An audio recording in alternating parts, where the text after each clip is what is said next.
बंधुमाने आजिर एही कार्यक्रम को आपण मानकु स्वागत। आजिर एही कार्यक्रमटी सिंह राशि व्यक्ति विशेष मानक पई बहुत गुरुत्वपूर्ण अटे।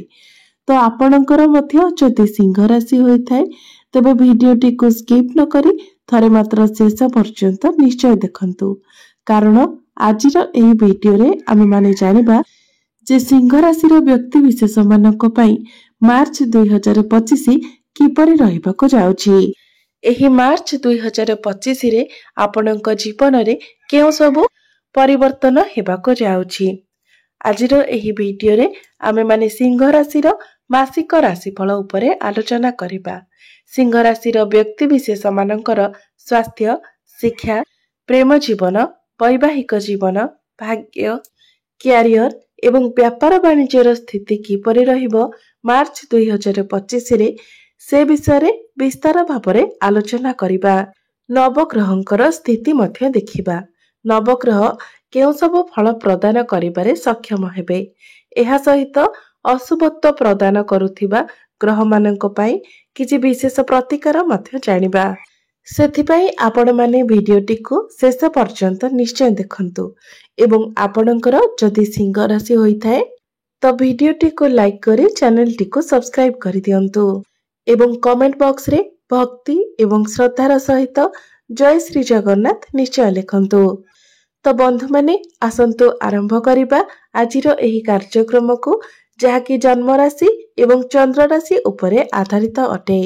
तो राशि चक्रर 12 गोटी राशि मध्यरु पंचम राशि हेउछि सिंह राशि एवं सिंह राशिर राशिधिपति हेउछंती सूर्य। तो सूर्य आपणकर सप्तम भावरे विराजमान अछंती। आपणकर द्वितीय भावरे विराजमान अछंती केतु। आपणकर सप्तम भावरे विराजमान अछंती शनि एवं सूर्य। अष्टम भावरे विराजमान अछंती राहु, शुक्र एवं बुध। नवम दशम भावरे विराजमान अछंती देवगुरु बृहस्पति एवं आपणकर एकादश भावरे विराजमान अछंती मंगल। तेबे सर्वप्रथमे आसंतु जानि नेबा आपणकर स्वास्थ्य किपरि रहिबो मार्च 2025 रे। तो कुंडलीर प्रथम भावटी होइथाय आपणक स्वास्थ्यर भाव, इम्यूनिटी सिस्टम रो भाव एवं आपणकर प्रथम भावर अधिपति हेउछंती सूर्य, जे कि आपणकर सप्तम भावरे विराजमान अछंती। मात्र 15 मार्च को सूर्य निजर राशि परिवर्तन करी आपणकर अष्टम भाव को चलन करिवे। तो अष्टम भावटी को कुंडली रे भल बोली विचार करा जाय नथाय, कारण अष्टम भावटी होइथाय दुष्ट स्थान। तो 15 मार्च परे 15 मार्च ठारू 15 एप्रिल पर्यंत आपणଙ୍କୁ निज स्वास्थ्यर ध्यान रखिबार अछि। मात्र 15 मार्च पूर्वरु जेहेतु सूर्यंकर स्थिति बहुत भल रहुछि, तो 15 मार्च पर्यंत आपणଙ୍କର स्वास्थ्य रे कोनोसी समस्या रहिबो नाही। तेणु 15 मार्च परे आपण बाहर खाद्य को अवॉइड करंतु, निज स्वास्थ्यर जत्न नियंतु, योग, व्यायाम, प्राणायाम इत्यादि करंतु। एबे आसंतु जानिबा आपणଙ୍କର शिक्षा क्षेत्र किपरि रहिबो मार्च 2025 रे। विद्यार्थी मानक पई किपरि रहिबो मार्च मासटी। तो बंधु माने कुंडलीर पंचम भावटी होइथाय आपणଙ୍କର शिक्षार भाव एवं आपणଙ୍କର पंचम भावर अधिपति हेउछंती देवगुरु बृहस्पति, जे कि आपणଙ୍କର दशम भावरे केंद्र रे विराजमान अछंती। दशम भावरे रही गुरु आपणଙ୍କର द्वितीय एवं चतुर्थ भाव को देखुछंती। तो बंधु माने पाठ पढ़ार स्थिति तो आपणଙ୍କର भल रहिबो, मात्र गुरु जेहेतु शत्रु राशि रे विराजमान अछंती, तो आपणଙ୍କ मन को अनेक प्रकारर विचार आसीबो। तेबे आपण जेते पारिबे पॉजिटिव रहिबा पई चेष्टा करंतु। आपण जहा करिबा पई चाहुछंती ताहा आपण करंतु, कारण गुरु जेहेतु केंद्र रे विराजमान अछंती, तो टिके समय लागिले मध्य आपणଙ୍କର सही कार्य होई जिवो। एवं आपणଙ୍କର जदि कोनोसी एग्जाम रहिछि तो 15 मार्च पूर्वरु आपणଙ୍କ पई भल रहिबो, कारण 15 मार्च परे सूर्य जेतेबेले राशि परिवर्तन करिवे, तो 15 मार्च परे हुएत आपणଙ୍କୁ सेतिकिटा सफलता मिलि न पारे। विशेष करी गवर्नमेंट क्षेत्र रे आपणଙ୍କୁ सेतेटा सफलता मिलिबो नाही।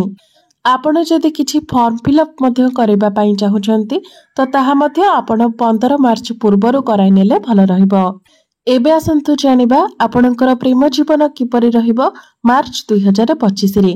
तो बंधु माने कुंडलीर पंचम भावटी आपणकर शिक्षार भाव हेबा सहित पंचम भावटी मध्य होइथाय आपणक प्रेम जीवनर भाव, संतानर भाव एवं आपणकर पंचम भावर अधिपति देवगुरु बृहस्पति आपणकर दशम भावरे विराजमान अछंती एवं आपणकर प्रथम भावर अधिपति सूर्य आपणकर सप्तम भावरे विराजमान अछंती।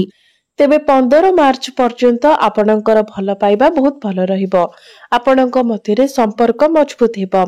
आपणक मध्यरे बुझामणा मध्य ठीक रहिबो। मात्र 15 मार्च परे जेतेबेले सूर्य निजर राशि परिवर्तन करिवे तो सेतेबेले आपणक मध्यरे मिस अंडरस्टैंडिंग देखा देई पारे। छोट छोट कथारे आपण जुक्ति तर्क करि पारंती। तो आपणको निजर बाणी उपरे नियंत्रण रक्षा करिवार अछि, कारण सेतेबेले सूर्य राहुंक सहित विराजमान करिवे, जहा फलरे आपणक मध्यरे शंका उत्पन्न हेबो एवं आपण किछि न भाबी न चिंती मध्य कथा कहि देई पारंती, जहा फलरे आपणक मध्यरे समस्या देखा देबो। एबे आसंतु जानिबा आपणकर वैवाहिक जीवन किपरि रहिबो मार्च 2025 रे।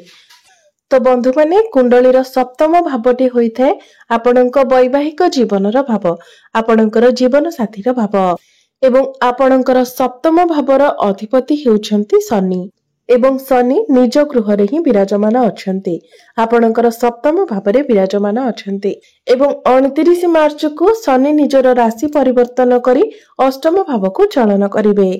तो 29 मार्च पर्यंत आपणकर वैवाहिक जीवन बहुत भल रहिबो। मात्र 29 मार्च परे आपणको निजर वैवाहिक जीवन उपरे ध्यान रखिबार अछि, जेमिति छोट छोट कथारे आपणक मध्यरे जुक्ति तर्क न हुए सेथि प्रति आपणको ध्यान रखिबार अछि। एहा व्यतीत आपणको निज जीवन साथींकर स्वास्थ्य उपरे मध्य ध्यान रखिबार अछि। सेमिति किछि बड़ स्वास्थ्य जनित समस्या नाही, केवल बैक पेन एवं स्टमक रिलेटेड किछि प्रॉब्लम ए सबुरे आपणको ध्यान रखिबार अछि। तेबे बंधु माने 29 मार्च को शनि जेतेबेले निजर राशि परिवर्तन करिवे सेतेबेले आपणको राशि रे शनि अढेईर आरंभ होइजिबो। तेबे गुरुत्वपूर्ण कथा हेउछि जे आपणको निजर जन्म कुंडली रे शनिकर स्थिति किभଳି रहिछि। जदि शनि आपणको कुंडली रे उच्च स्थिति रे थांते तो एही समय रे शनि आपणको रंकर राजा मध्य बनाई देबे। मात्र शनि जदि आपणकर निजस्व जन्म कुंडली रे नीच स्थिति रे थांती तो एही समय रे आपणको अनेक समस्यार सामना करिबाको पड़िबो। मात्र शनि आपणकर कुंडली रे उच्चस्थ थांतु किंबा नीचस्थ थांतु किंतु समस्तଙ୍କ उपरे रेस्पोंसिबिलिटी आसीबो। शनि अढेई मध्यरे आपणଙ୍କ उपरे कार्यभार अधिक रहिबो, कारण आपण जेते अधिक दायित्व नेबे आपणको सेते अधिक प्रॉफिट हेबो, आपणकर सेते अधिक मैच्योरिटी बढ़िबो एवं जेते अधिक आपण मैच्योर हेबे आपणଙ୍କ मध्यरे ज्ञान मध्य सेते अधिक पढ़िबो, जहा फल रे वास्तव रे आपणकर निजर किए एवं पर किए ताहा मध्य आपण जानि परिबे एवं छोट छोट कथा को ही आपण निजर हृदय को नै जिबे। तो एही 2.5 वर्ष मध्यरे आपणको ए सब कथार कंट्रोल करिवार अछि। विशेष करी निजर प्रेम जीवन एवं वैवाहिक जीवन रे आपणको ए सब कथार ध्यान रखिबार अछि। एबे आसंतु जानि नेबा सबुठार गुरुत्वपूर्ण विषय वस्तु आपणकर भाग्य, क्यारियर एवं व्यापार वाणिज्यर स्थिति किपरि रहिबो एही मार्च 2025 रे। तो कुंडलीर नवम भावटी होइथाय आपणकर भाग्यर भाव एवं आपणकर भाग्य भावर अधिपति हेउछंती मंगल, जे कि आपणकर एकादश भावरे अर्थात लाभ स्थान रे विराजमान अछंती।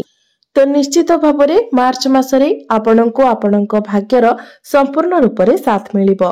आपण जे कोनोसी कार्य करिवे प्रत्येक कार्य रे आपण सफल हेबे। तो जदि आपण मार्च मासरे किछि नूतन कार्यर आरंभ करिबा पई चाहुछंती, कोनोसी बड़ इन्वेस्टमेंट करिबा पई चाहुछंती, किछि बड़ जिनिस आपण किना किणी करिबा पई चाहुछंती, आपणकर कोनोसी मीटिंग किंबा डील रहिछि किंबा जे कोनोसी कार्य आपण भाग्य संबंधित करिबा पई चाहुछंती, तो से सब प्रत्येक कार्य रे आपणको सफलता मिलिबो। कोनोसी शुभ मांगलिक कार्यर मध्य आपण आयोजन करि पारंती। एबे आसंतु जानिबा आपणकर क्यारियर, आपणकर कार्य क्षेत्र किपरि रहिबो मार्च 2025 रे। तो कुंडलीर दशम भावटी होइथाय आपणकर क्यारियर भाव एवं आपणकर दशम भावर अधिपति हेउछन्ति शुक्र, जे कि आपणकर अष्टम भाव उच्चस्थ अछन्ति।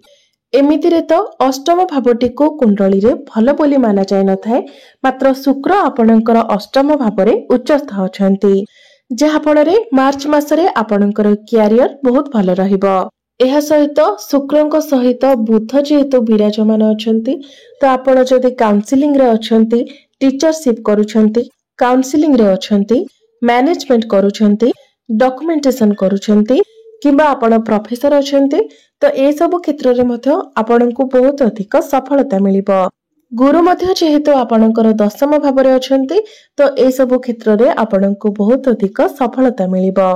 तो आपण जेकोसी भी क्षेत्र रे थांतु, मार्च मासटी आपणकर कैरियर को नेकी बहुत भल रहिबो। कारण जेहेतु आपणकर दशम भाव देवगुरु बृहस्पति विराजमान अछन्ति एवं आपणकर दशम भावर अधिपति शुक्र उच्चस्थ अछन्ति, तो आपणको पई कैरियर बहुत भल रहिबो। चाकरी क्षेत्र रे आपणकर प्रमोशन मध्य होई पारे। चाकरी क्षेत्र रे आपणकर ग्रोथ हेबो एवं 29 मार्च परे कैरियर रे आपणको उपरे रेस्पोंसिबिलिटी मध्य बढ़िबो। एबे आसंतु जानिबा आपणकर व्यापार वाणिज्यर स्थिति किपरि रहिबो मार्च 2025 रे। तेबे बिजनेस आपणकर मार्च मासरे भल रहिबो। बिजनेस रे आपणकर टिके अधिक खर्च होई पारे। आपण निजर बिजनेस को बढ़ाइबा पई चाहिबे एवं व्यापार वाणिज्यर कारक ग्रह बुध जेहेतु निचस्थ अछन्ति, तो आपणक मध्यरे टिके चिंता देखा देई पारे, मात्र धीरे धीरे आपणकर बिजनेस रे ग्रोथ मध्य हेबो। तो एबे आसंतु जानि नेबा किछि विशेष प्रतिकार विषय रे, जे प्रतिकार गुड़िक करिबा द्वारा आपणकर समस्त अशुभत्व गुड़िक खंडन होई पारिबो एवं आपणको अधिक शुभ फल प्राप्ति होई पारिबो। तो बंधु माने जेहेतु आपणकर शनि अढेईर आरंभ हेबा पई जाउछि, तो प्रत्येक दिन आपण शनिंकर बीज मंत्र 108 थर जप करंतु एवं जदि आपणक कुंडली रे शनि निचस्थ अछन्ति, तो प्रत्येक शनिवार दिन आपण किछि कला वस्तुर दान करंतु, जेमिति कि बिरी डाली, कंबल, कला राशि इत्यादि। एहा सहित प्रत्येक दिन आपण उदित सूर्यंकु तंबा पात्र रे जलार्घ्य अर्पण करंतु। प्रत्येक दिन सूर्यंकर बीज मंत्र 108 थर जप करंतु एवं प्रत्येक दिन मंगलंकर बीज मंत्र मध्य 108 थर जप करंतु एवं प्रत्येक दिन आपण हनुमान चालीसार मध्य पाठ करंतु। तो बंधु माने आपणकर जीवन मंगलमय हेउ, एहा ही ईश्वरंक निकटरे मोर प्रार्थना।